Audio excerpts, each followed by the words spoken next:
Hello दोस्तों, मैं doctor Dharmesh Pandey Ayurveda संग्रह यूट्यूब चैनल पे आप सबका स्वागत करता हूँ। आज हम लोग पढ़ेंगे सुश्रुत संहिता के बारे में।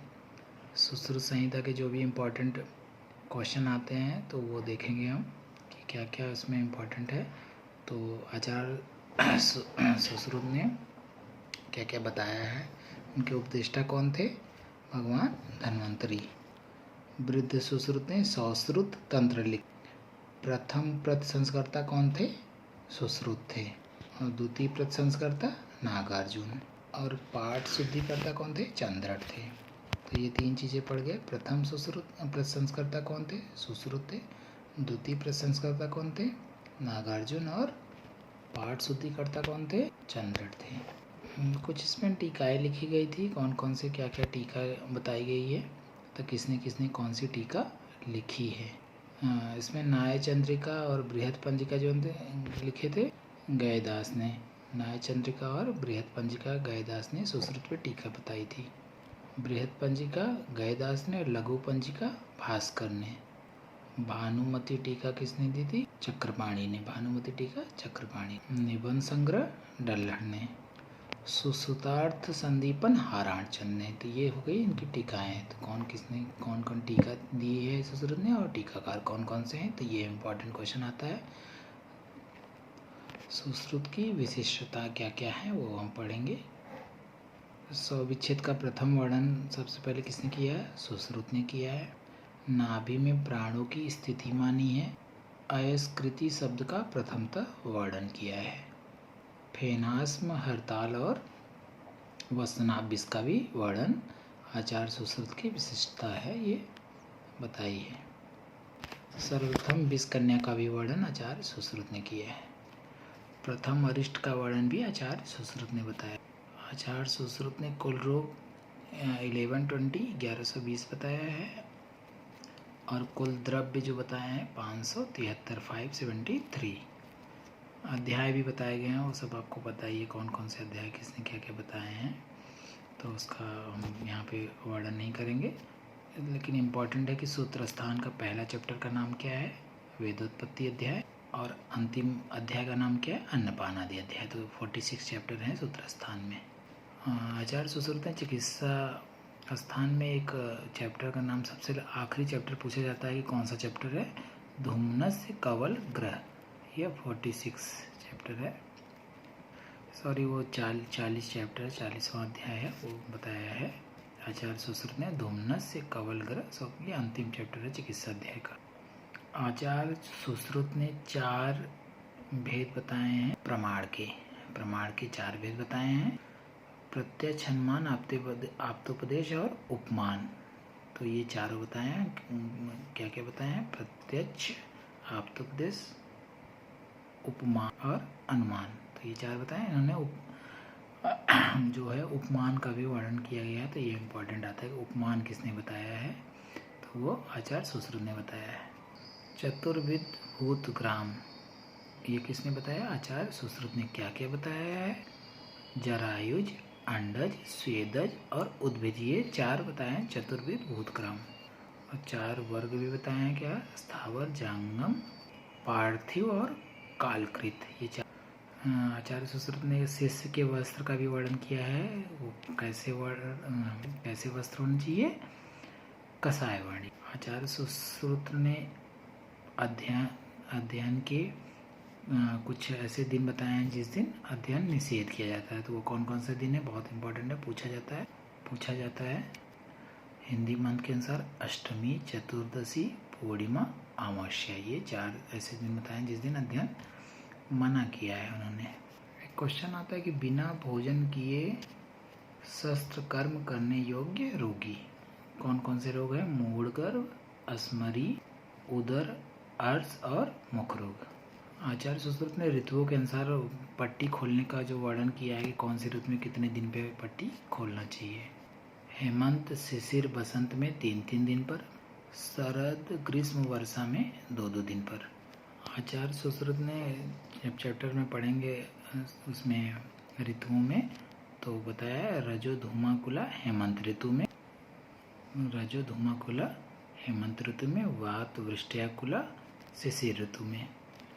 अच्छा, सुश्रुत ने यंत्रों का भी वर्णन किया है, जिसमें कुछ प्रमुख यंत्र हैं उनके, जैसे स्वस्तिक यंत्र। स्वस्तिक यंत्र का क्या कर्म है?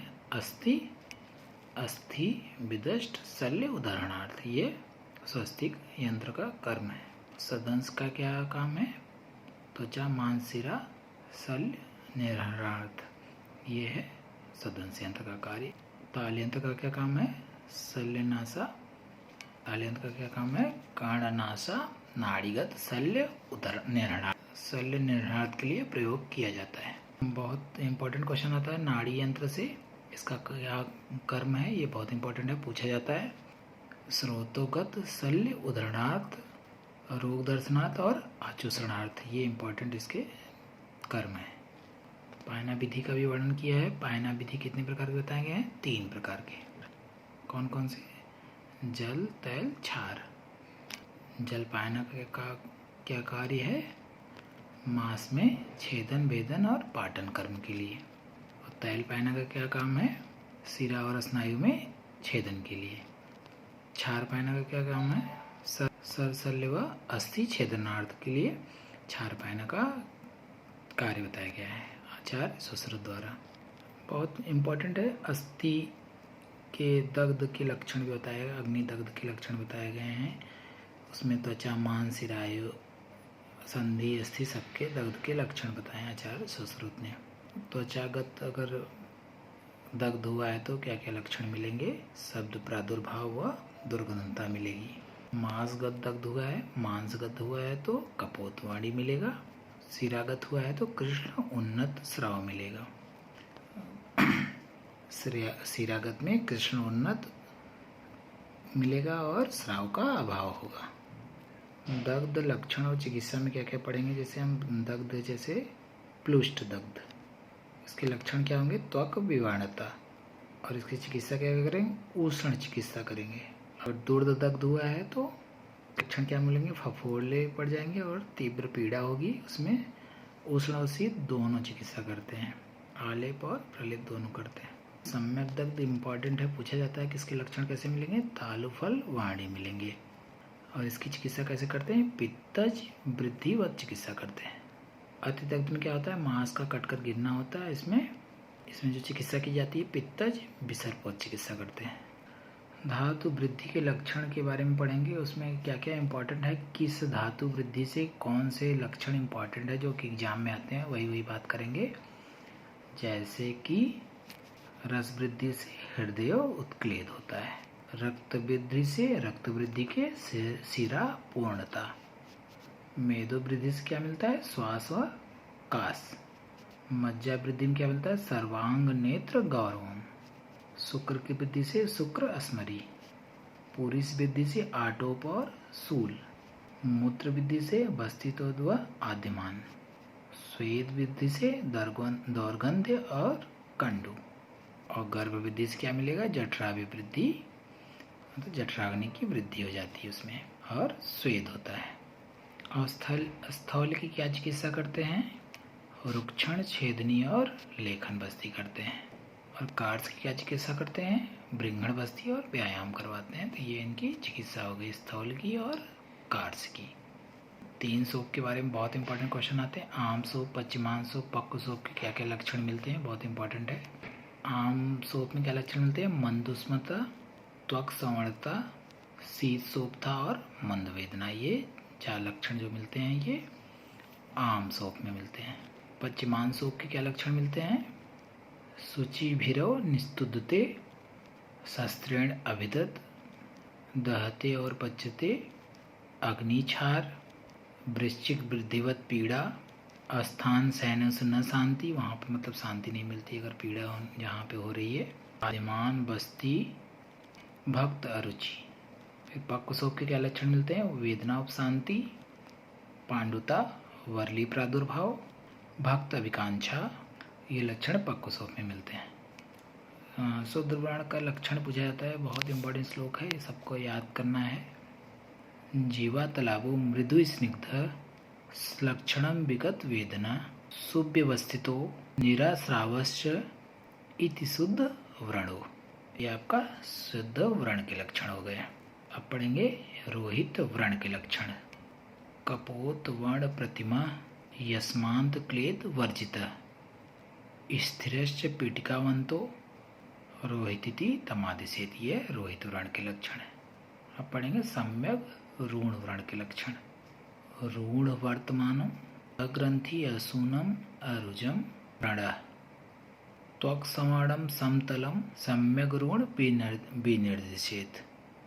ये आपका सम्यक ऋण वर्ण का लक्षण हो गया। ये तीनों बहुत इंपॉर्टेंट है, सबको याद करना है। शुद्ध वर्ण का लक्षण, रोहित वर्ण का लक्षण और सम्यक ऋण वर्ण का लक्षण। कुछ असाध्य वर्ण होते हैं, उनके कुछ लक्षण हैं, बहुत इंपॉर्टेंट है कि इसमें कौन से लक्षण पाए जाते हैं वो बताऊंगा मैं। पक्वासस्थ जो असाध्य वर्ण है उसका लक्षण है पुलकोदक सदृश श्राव। ये AIPGT 2017 में क्वेश्चन आया था। रक्ताशय में क्या मिलता है? क्षारोदक सदृश श्राव। आमाशय और त्रिकस्थ में कौन सा श्राव मिलता है? कलाय यम्बोबी सदृश श्राव, ये मिलता है आमाशय व त्रिकस्थ में। भगंदर के बारे में पढ़ेंगे। भगंदर के टाइप्स कौन कौन से बहुत इंपॉर्टेंट रहते हैं, नाम याद करना है आपको। सतपोनक, उष्टग्रीव, शंभुकावर्त, मार्गी, सभी भगंदर कृच्छ साध्य माने गए हैं। क्षतज और त्रिदोषज जो भगंदर हैं वो असाध्य माने गए हैं। क्वेश्चन आता है कि मन्या स्तंभ में दोष कौन से होते हैं?